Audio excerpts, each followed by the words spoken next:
We are talking In the Earth. This one is written and directed by Ben Wheatley and stars Joel Fry as Martin. Now, the backdrop of this movie is one that takes place in a world which has been affected by a virus. Yes, this is a movie that was conceived and shot during the COVID-19 pandemic. We don't know if this movie is specifically referencing COVID-19 itself or just an unnamed virus. And this is essentially an eco-horror slash sci-fi. And we have this character of Martin, who is a scientist, and he goes to this kind of remote kind of research station where he meets up with Alma, who is a park ranger. And the two of them are to go to this kind of remote area in the forest to do some kind of research. Now, along the way, we kind of get to know these characters, and we meet a couple of other characters who are in the forest as well. Now, these two other characters may have differing methods about what they're trying to do, but they ultimately are both having the same goal, and that is to try and commune with the Earth itself. Now, when we say that, do they mean literally the Earth itself, as in kind of Mother Earth, or do they mean a kind of fungal network which is beneath the forest, which may connect all of the kind of the trees and the kind of the plant life, etc., or is there some strange mythical figure that is reported to have lived in the kind of the forest through folklore? What will happen exactly? Well, you're going to have to watch the movie and find out. I will say this was possibly classed as an art house movie in a lot of ways, although it certainly doesn't start out like that, I would suggest. Okay, so what do I think works in this film?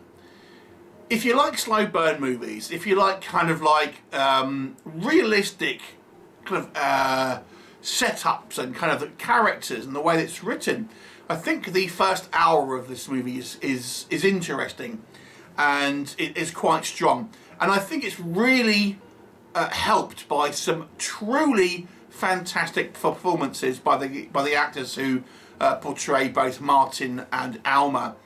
I thought these characters were both superbly written, really having, you know, their characters being drawn in a way that seemed very, very realistic in the kind of in the roles that they are trying to be, but having real kind of like, you know, character flaws and you know, the way they kind of react to things, but also the performances by the actors themselves I thought was absolutely outstanding. And these characters, to me, these two main characters were 100% believable in their roles.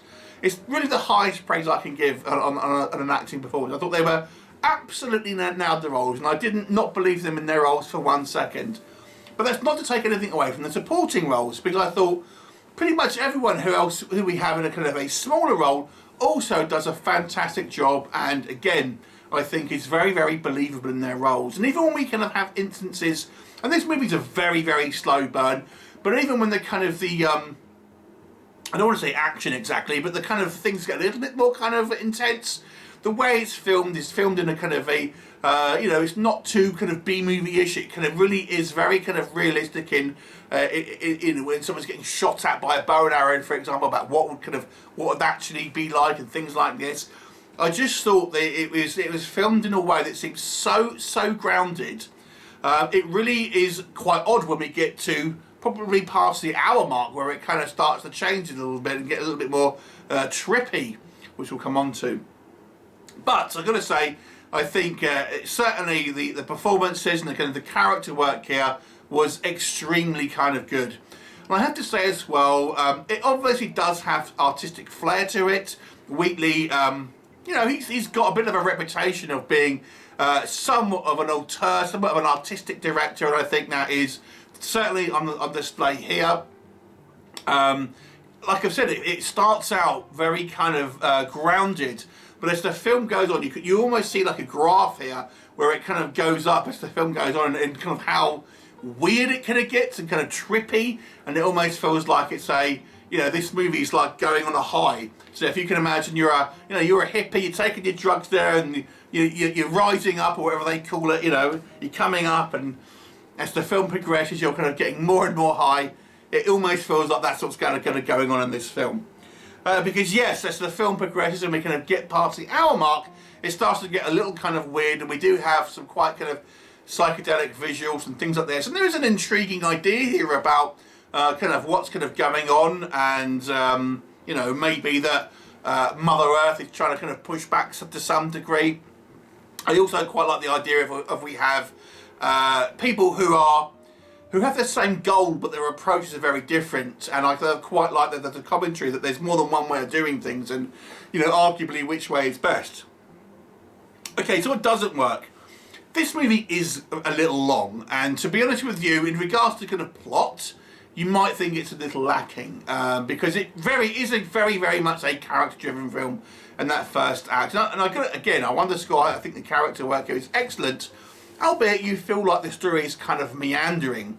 And then we kind of get to I suppose the latter half of the movie, and it ends up becoming very kind of sort of psychedelic in places and a little bit kind of out there. And I have to say, it loses for me the kind of the gravitas that the first half kind of built up. Now, this is by design, I feel. It's trying to have this movie where it's setting up a very kind of, you know, grounded first half, and then kind of goes a little bit kind of off the rails in the second, deliberately so, to try and demonstrate that kind of that difference in, you know, in perspective, so to speak. But to me, it was just kind of like, you know, lots of kind of flashy imagery and very kind of art house style kind of sensibilities. And when it's all said and done, I have to say, I didn't think the plot was all that clever necessarily. It doesn't really. I was kind of expecting this to kind of go into some quite interesting plot elements and things that would happen, and maybe some twists and kind of like reveals and stuff like that, and kind of going in some interesting ways.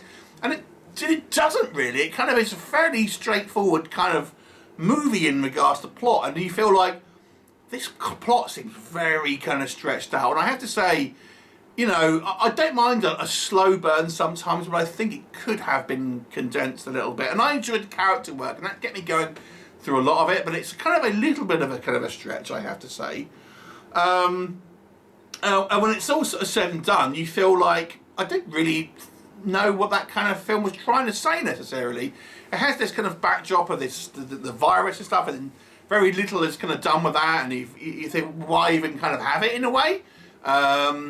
It seems just superfluous to a lot of it, to a certain degree. And then the plot proper, again, I felt that it was somewhat self-indulgent.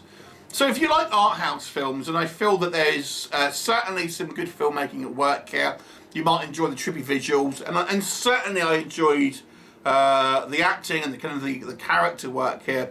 For me though, it was just a little bit of you know, flashy on the outside in a way. Even though this movie is very kind of, you know, not visually flashy until some of the flashy psychedelic sequences, but it's just kind of like, it doesn't have a lot of meat on the bones in some ways. I feel that this is kind of like trying to be very very kind of highbrow, but without really having a hell of a lot of substance in it to me. Anyway, it's an interesting film, and I think it's really a testament to the actors and the kind of the writing in regards to the characters. But for a kind of a piece of filmed entertainment, I thought the message was kind of like muddled, and the plot wasn't particularly kind of thrilling. I'm going to give it a 5 out of 10. Have you seen it? What did you think of it? Leave me a comment, and I'll look forward to seeing you next time. Bye for now.